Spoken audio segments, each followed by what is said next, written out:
Hey there, everyone. Today I'd like to talk about Thomas Pynchon's The Crying of Lot 49. Now, I think this is a really fascinating text for really capturing all of Pynchon's style into less than 140 pages in my edition. There's so many themes packed into here and so much information in here, such that the very structure and style of the text really serves to explicate Pynchon's style and goals when it comes to societal criticism and aesthetic brilliance.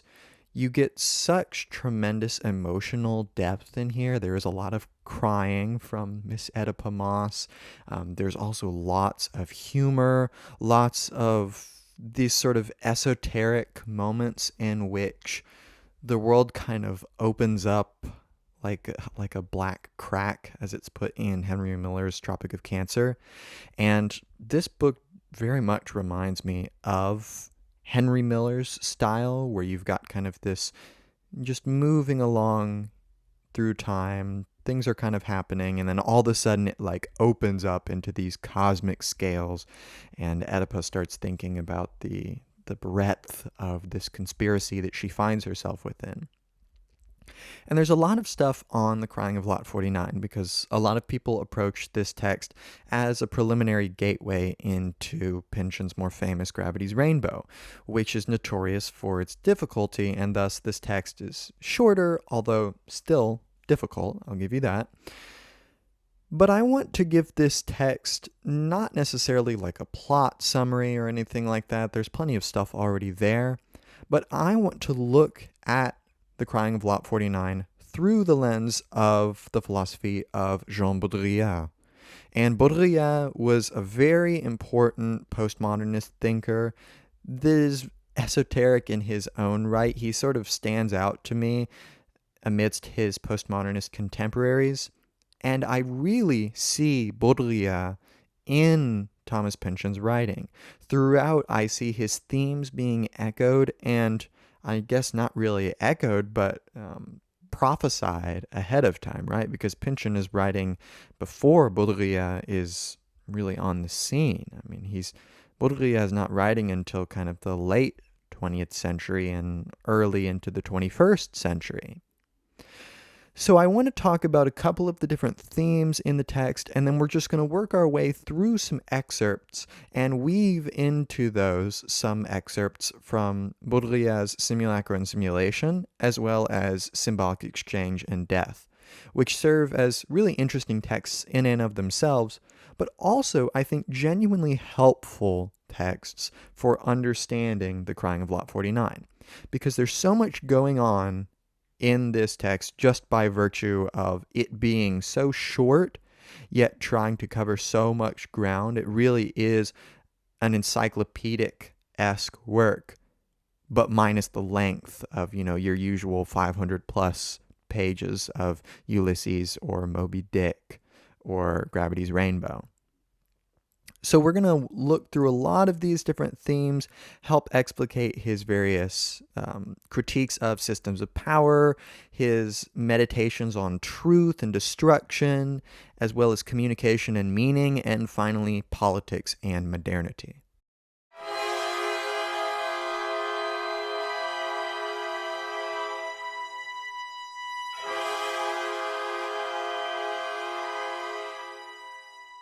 Now, like I said, the themes of this text are broad, and they really act as a microcosm for Pynchon's themes in general.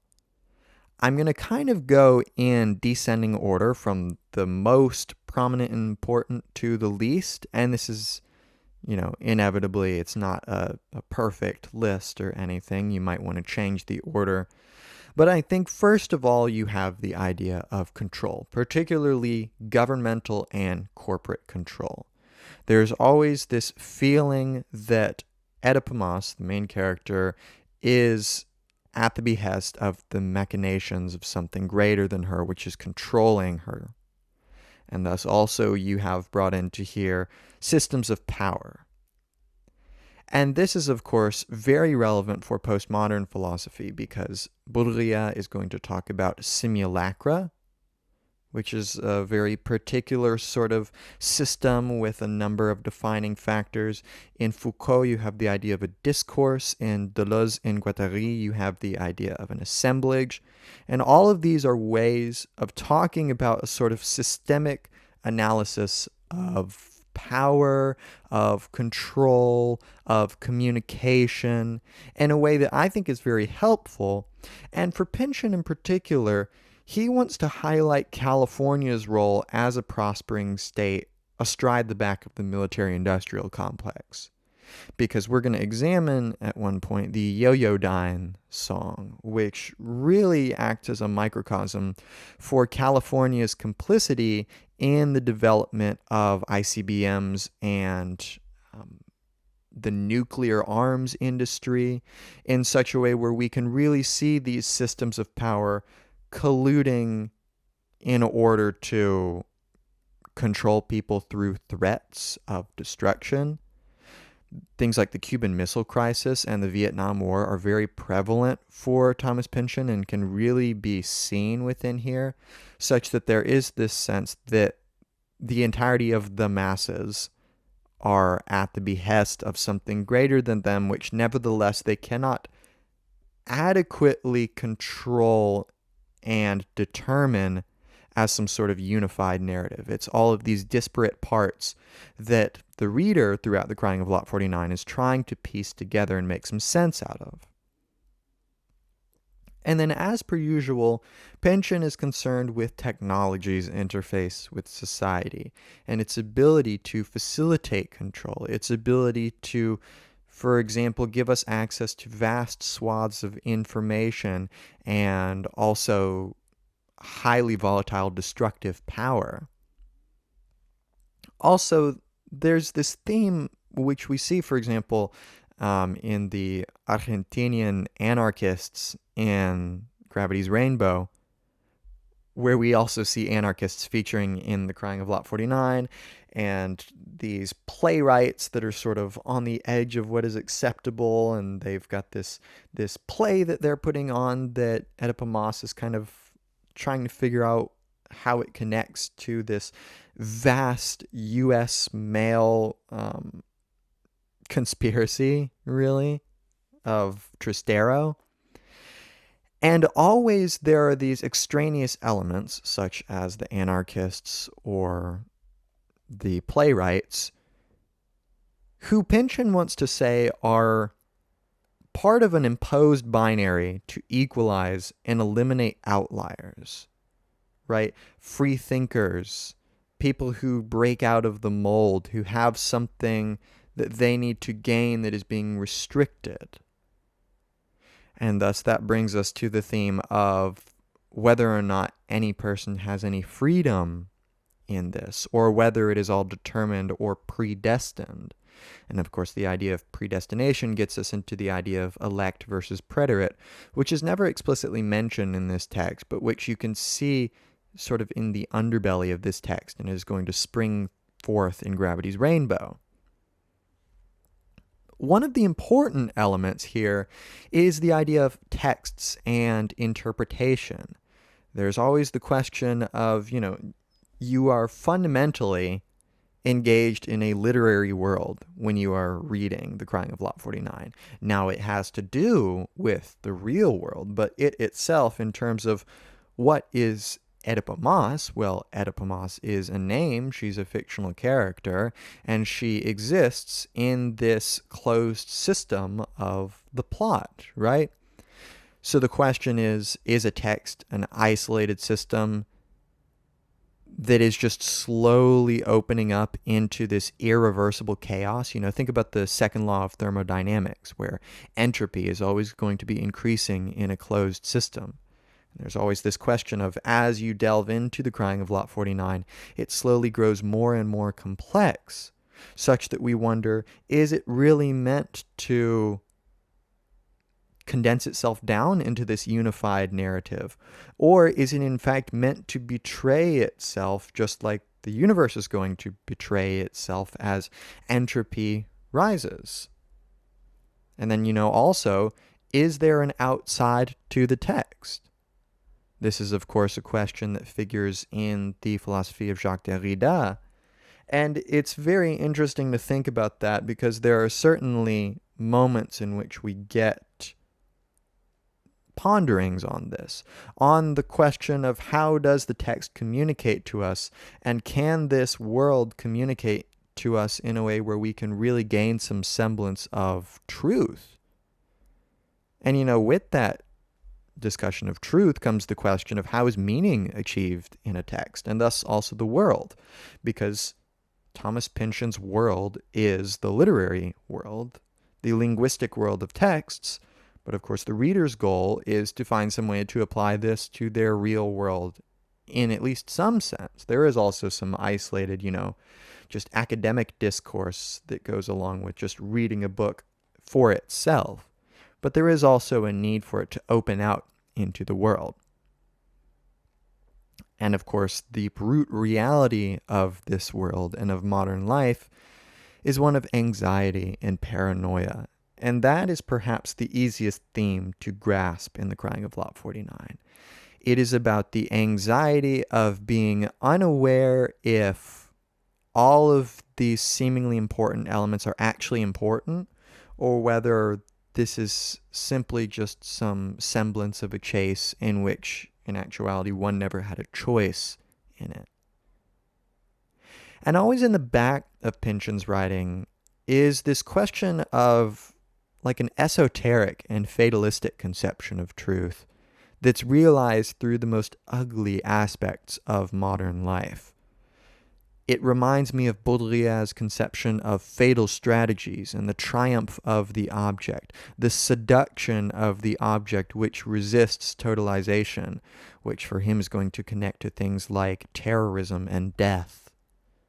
So there is always this, kind of like in Nietzsche, bringing us back to the forces of gravity and of the earth that can break us out of a closed system. But of course the question is, what would the consequences of that be for the everyday person?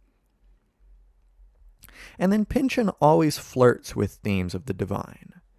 Angels, secret priestly orders, in Gravity's Rainbow, this is going to open up into like Freemasonry and Rosicrucianism, I think is how you say it, Rosicrucianism. All of this different stuff is always kind of figuring in there. It's because, right, this conception of truth that kind of breaks beyond the modern or postmodern logic, that has a sort of divine or theological connotation, which he's always going to keep in mind. And then, as I intimated before, we also have the theme of entropy, but also entropy's relation to communication and meaning. This is going to figure in, for example, the discussion of Maxwell's demon, which I won't discuss here just because I don't really feel like I understand that concept well enough to provide anything novel, but it's definitely there, this relationship between a system of meaning and its ability to communicate outside of itself. And then finally, this is something that I didn't really consider until I had kind of done some research. There is some feminist undertones in this novel. Because, right, Oedipa is a suburban housewife, and she has to sort of see if she can become a free thinker, break out of her suburban slumber, break out of the norms imposed upon her, especially, in the mid-20th century. She is faced by, for example, sexual assault in Yoyodyne and at various other points when, for example, she's captured into this mechanized, synchronized dance with other men. So there is always this question of liberation, and that, of course, figures very prominently into some of the themes of the civil rights movement of the 60s and the general countercultural movement that Thomas Pynchon is contributing to. Now, one of the things I just love about Pynchon is the names in this, in everything that he writes. They're just so funny. Here's a sort of a sample of a couple of different names of people. Diocletian Blob, Randolph Driblet, Edna Mosh, Pierce Inverarity, Professor Quackenbush, Dr. Hilarious, Strip Botticelli, my favorite, Clayton Bloody Chicklets, Genghis Cohen, Inigo Barfstable, Peter Potamus, Mike Fallopian, and Arnold Schnarb. Just such funny, uniquely American names, which, of course, precisely uniquely American insofar as America is this melting pot of other cultures. You know, you've got Botticelli, you've got kind of an Italian sound. Genghis Khan, of course, a reference to Genghis Khan. Um, you know, Snarb could also be pronounced Schnarb, and thus it's kind of a German name. All of this stuff coming together where you just, I mean, for example, Dr. Hilarious was an ex-SS agent who was kind of complicit in some of the stuff the Nazis were doing.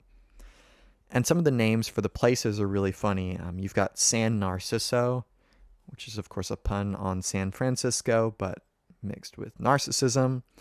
Yo-Yo-Dine Incorporated, which is a sort of thinly veiled allusion to Boeing, which Pynchon worked at for a time. Also, you have the National Automobile Dealers Association, which in its acronym form is NADA, which is kind of funny. And then you have Tremaine's Swastika Shop, which is also quite interesting.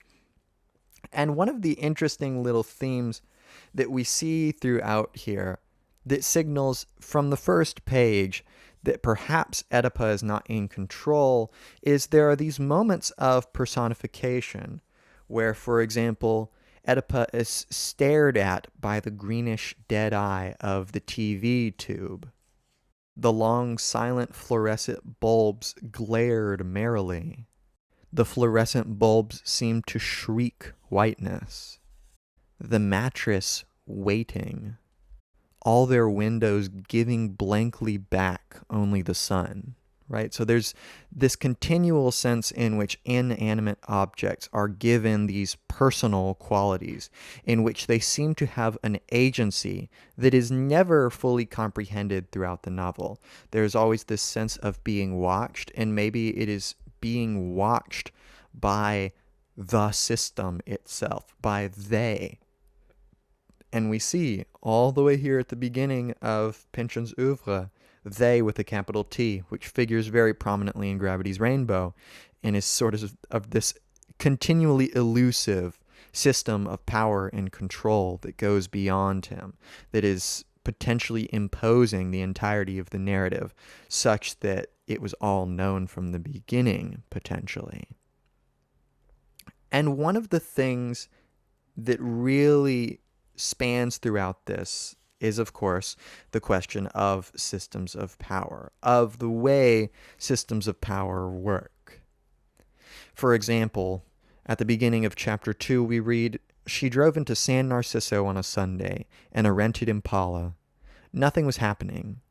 She looked down a slope, needing to squint for the sunlight onto a vast sprawl of houses which had grown up all together like a well-tended crop from the dull brown earth. And she thought of the time she'd opened a transistor radio to replace a battery and seen her first printed circuit. The ordered swirl of houses and streets from this high angle sprang at her now with the same unexpected, astonishing clarity as the circuit card had. Though she knew even less about radios than about Southern Californians, there were to both outward patterns a hieroglyphic sense of concealed meaning, of an intent to communicate. There had seemed no limit to what the printed circuit could have told her, if she had tried to find out. So in her first minute of San Narciso, a revelation also trembled just past the threshold of her understanding. Smog hung all round the horizon. The sun on the beige countryside was painful. She and the Chevy seemed parked at the center of an odd religious instant, as if on some other frequency or out of the eye of some whirlwind rotating too slow for her heated skin even to feel the centrifugal coolness of words were being spoken. Right? So networks and cities are being built like technology, representing this intersection of society and the technologies that govern it behind the scenes and sort of interpenetrate through its bowels.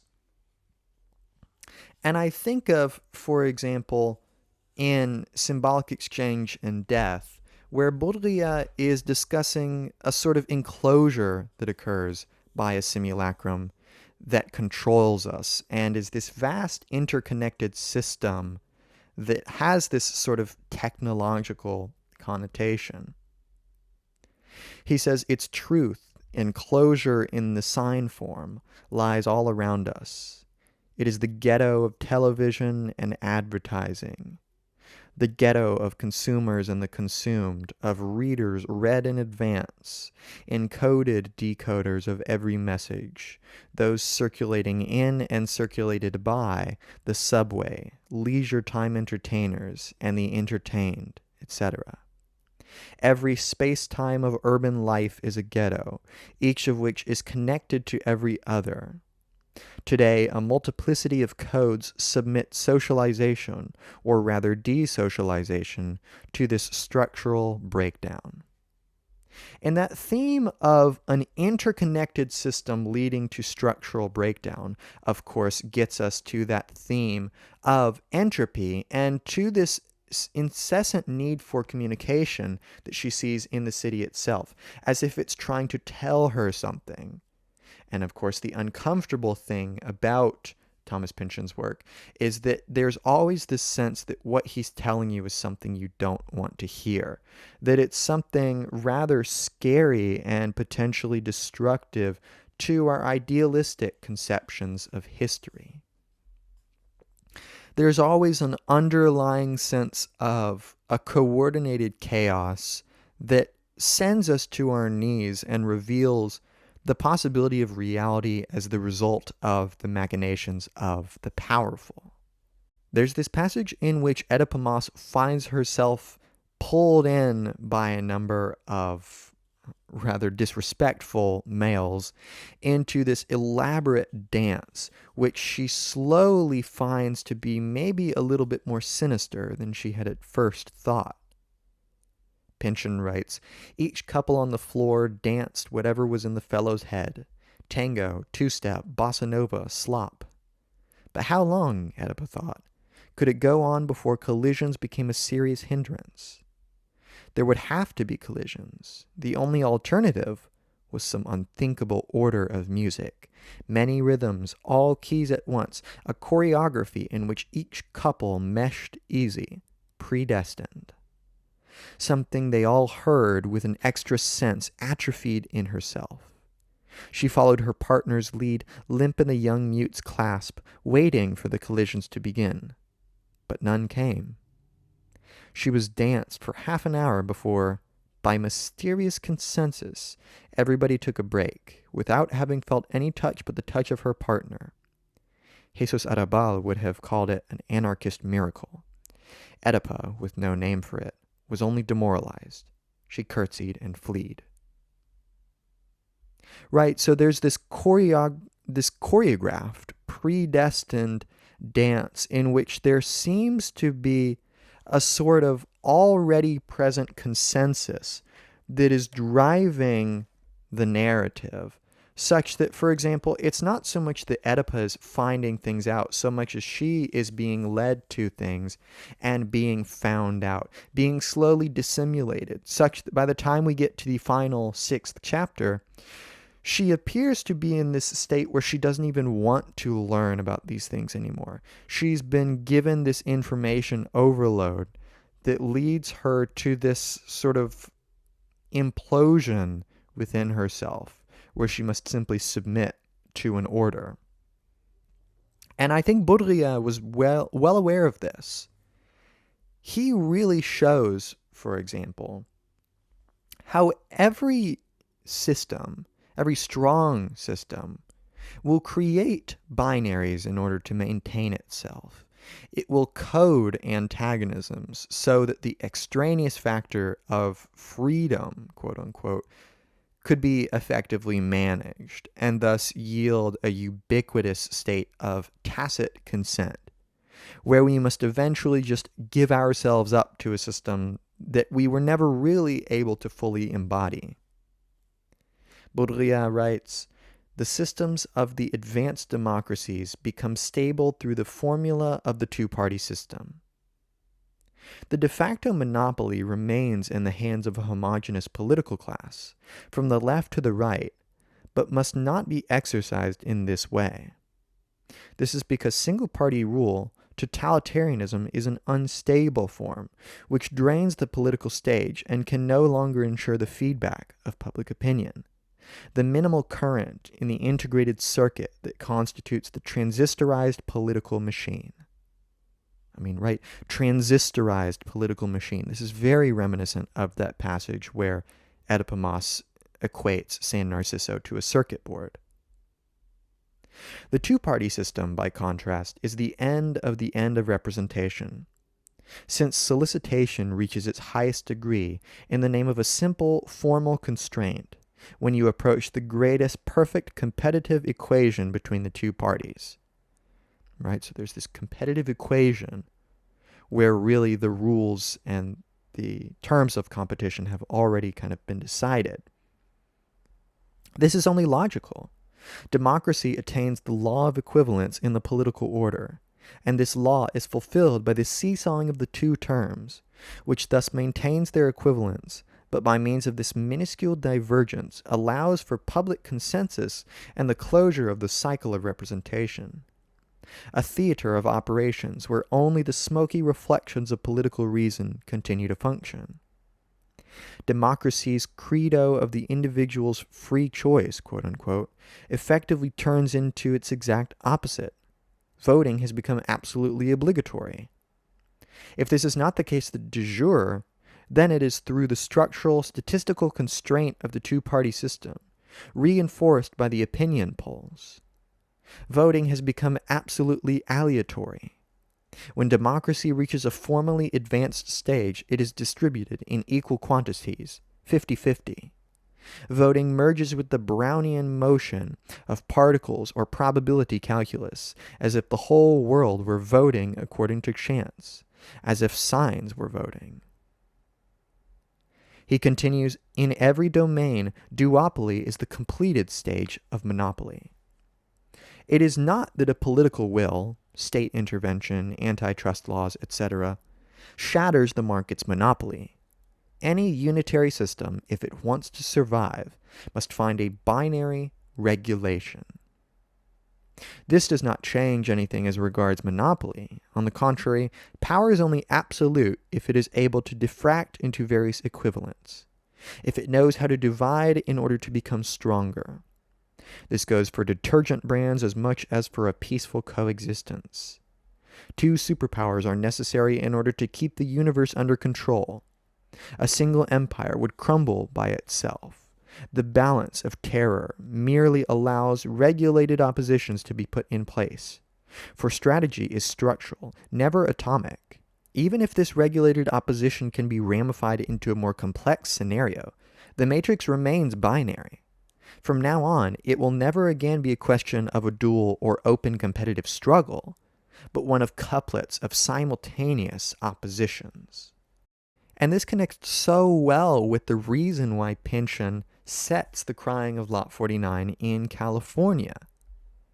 Because at the time Thomas Pynchon is writing, we are amidst the Cold War, this seemingly binary struggle between good and evil between the United States and the Soviet Union, where in actuality, what really undergirds and unifies this apparent battle between good and evil is the military-industrial complex, which serves through this simulation of struggle, achieves the rise in destructive technologies to the detriment of the entirety of the human race, right? You have this impending sense of anxiety and paranoia and impending doom that comes with, for example, the Cuban Missile Crisis, where it becomes at once clear that the entire world is subject to the machinations of technology itself, which starts to take on an autonomous existence.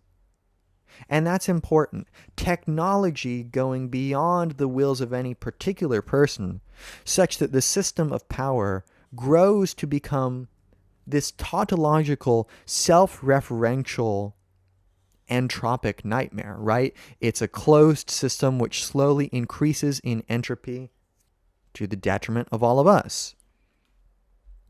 And this leads to, for example, with this sense of coded binaries, what is deemed a deliberate mistake on page 71. It is said each one has an error like this, laboriously worked into the design, like a taunt. There's even a transposition, U.S. Potzage of all things. So, right, what's being referred to is there's a bunch of intentional misprints here, laboriously worked into the system, potentially to make Oedipus feel as if there's some sort of genuinely underlying conspiracy that she's going to be able to discover, as if she's the one doing the discovering, where in fact it seems to be the case that rather the system discovers her through the semblance and the appearance of freedom. Her freedom and her autonomy is actually undermined. And with this autonomous existence of technology comes the corporate machinations that underline this, which we get with this Yo-Yo-Dine song. Bendix guides the warheads in, Avco builds them nice. Douglas North American, Grumman get their slice. Martin launches off a pad, Lockheed from a sub. We can't get the R&D off a Piper Cub. Convair boosts the satellite into orbits round. Boeing builds the Minuteman, we stay on the ground. Yo-Yo-Dine, contracts flee thee yet. DOD has shafted thee, out of spite I'll bet. And it's a very interesting song. It's to the tune of what? Nora Lee, I think is? Yeah, Aura Lee, rather. But in here, we've got a bunch of references. First, we have Bendix. This is a company that built avionics for planes and missile components in their plant in Sylmar, California. And slowly through this song, we're going to see the connections of California to the military-industrial complex. You have Avco, which wasn't directly connected to California, but they built missiles, planes, and bombers. Douglas was founded in Santa Monica and built bombers during World War II, and then developed the Nike missile defense system. Now, North American Aviation, this is a division of General Motors. They built bombers, fighters, jets, and the space shuttle in their factory in Downey, California. And then Northrop Grumman, very successful, has their headquarters in San Jose, California, and manufactured the Apollo lunar lander. So, right, this is connecting to the Cold War, to the space race, and other technological races. Martin is a reference to the Martin, Vanguard, and Titan rockets, which were launched from the Vandenberg Air Force Base. It was the U.S.'s first multi-stage ICBM. And then, of course, Lockheed is a reference to Lockheed Martin, which moved to Burbank, California in 1928 and established a research lab in Menlo Park. They developed the Corona, which was the first spy satellite, launched again from the Vandenberg Air Force Base. And they built the Polaris missile, the first strike nuclear weapon. Then we have Convair, developed bombers in World War II in San Diego, and the Atlas missile, which landed the first American in space and is also capable of delivering H-bombs, hydrogen bombs. And then, of course, Boeing, which Pynchon worked at, developed the Minuteman ICBM, which was an intercontinental ballistic missile designed to be launched in a minute. And then finally, the DoD is the Department of Defense, right? So there's this link between the Department of Defense, the government, and these various defense contractors, which are situated in California and led to its rise and its prosperous state through essentially a conspiracy against the everyday person, right? It's this selling and profiting from the potential destruction of mankind. Next, we have the themes of truth and destruction.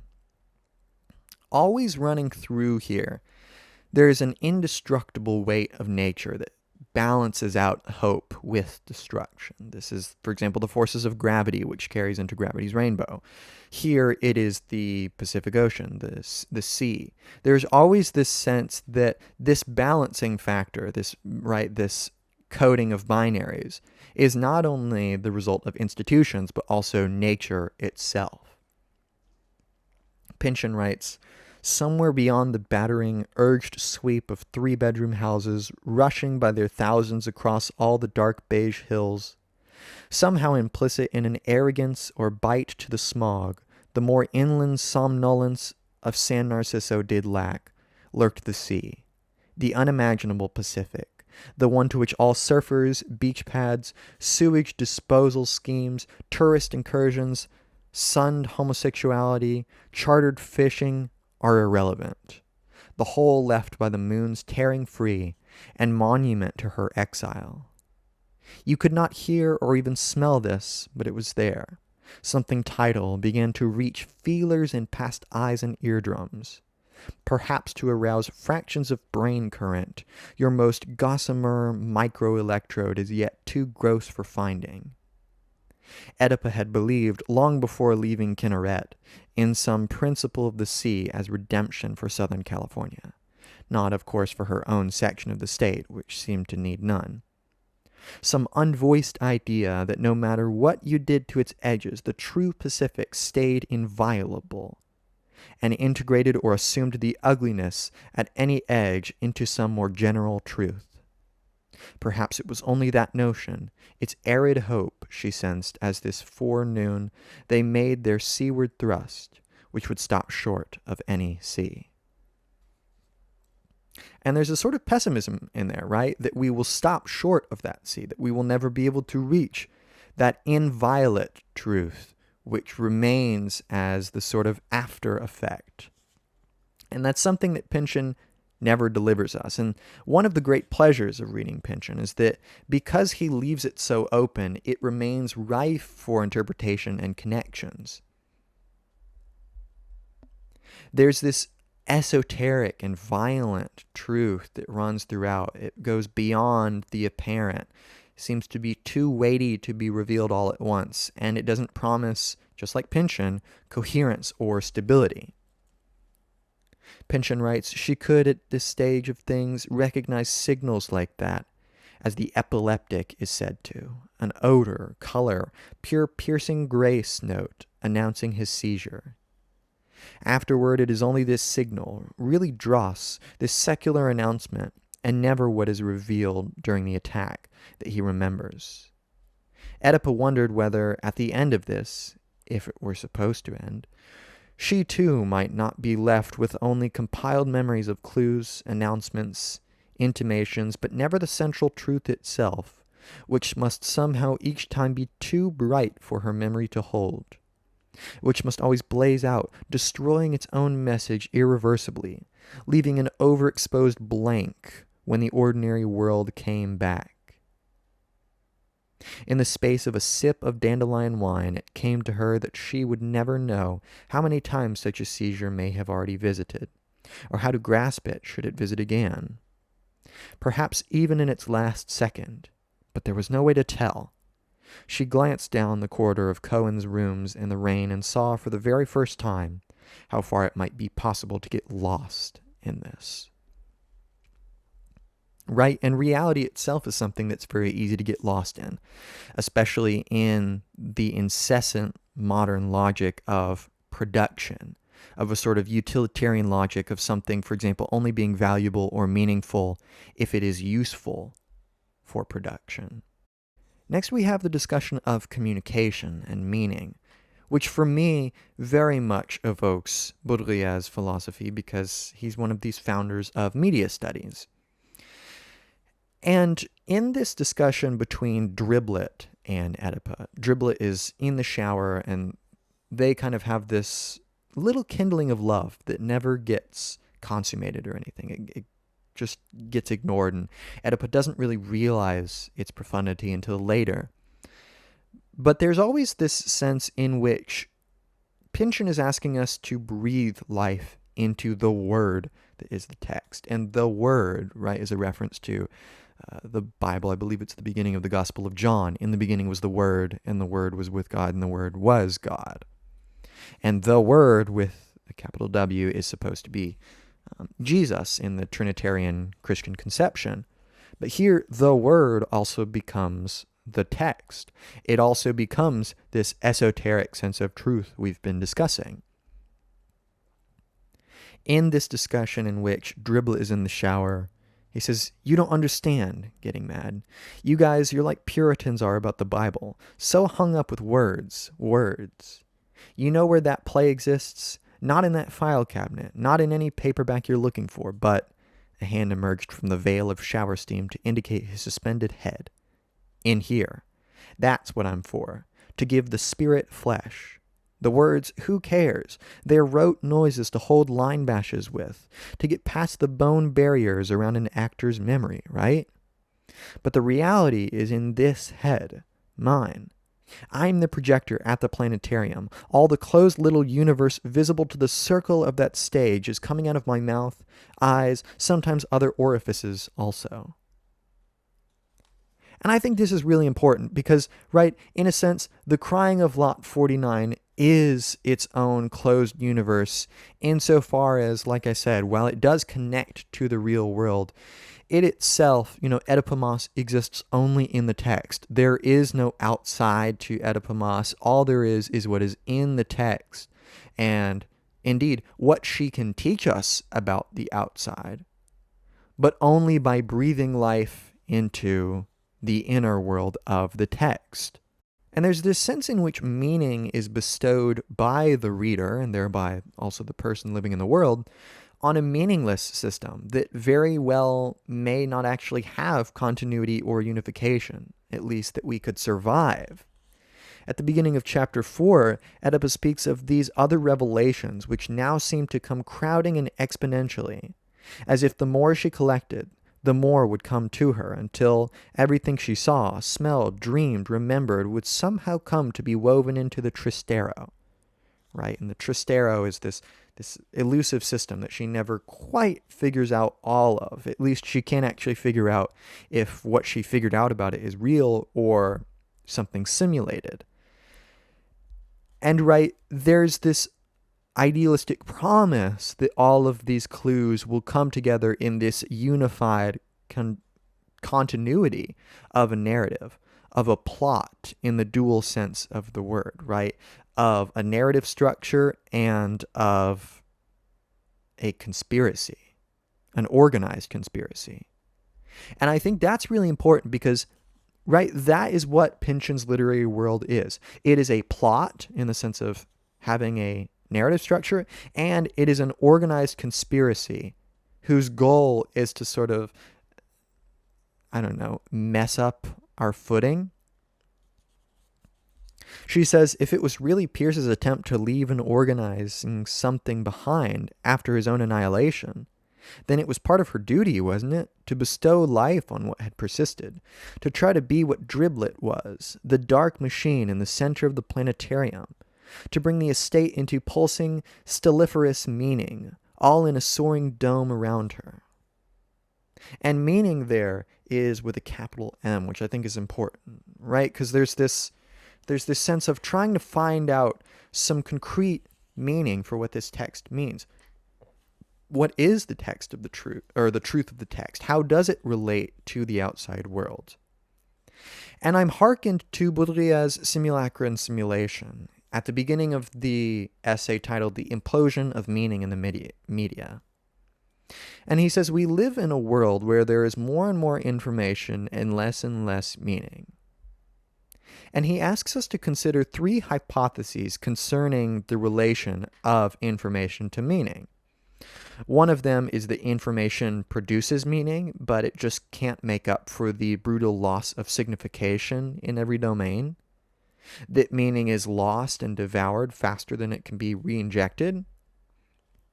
The next is that information has nothing to do with meaning.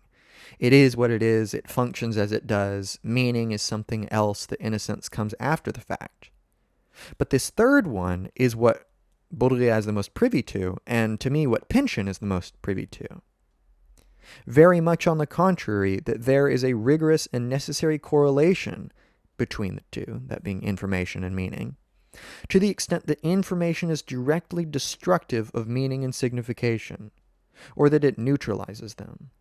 The loss of meaning is directly linked to the dissolving, dissuasive action of information, the media, and the mass media.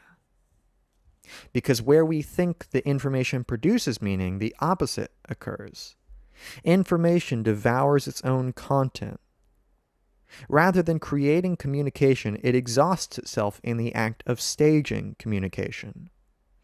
Rather than producing meaning, it exhausts itself in the staging of meaning, a gigantic process of simulation that is very familiar. The non-directive interview, speech, listeners who call in, participation at every level, blackmail through speech. You're connected, you are the event, etc.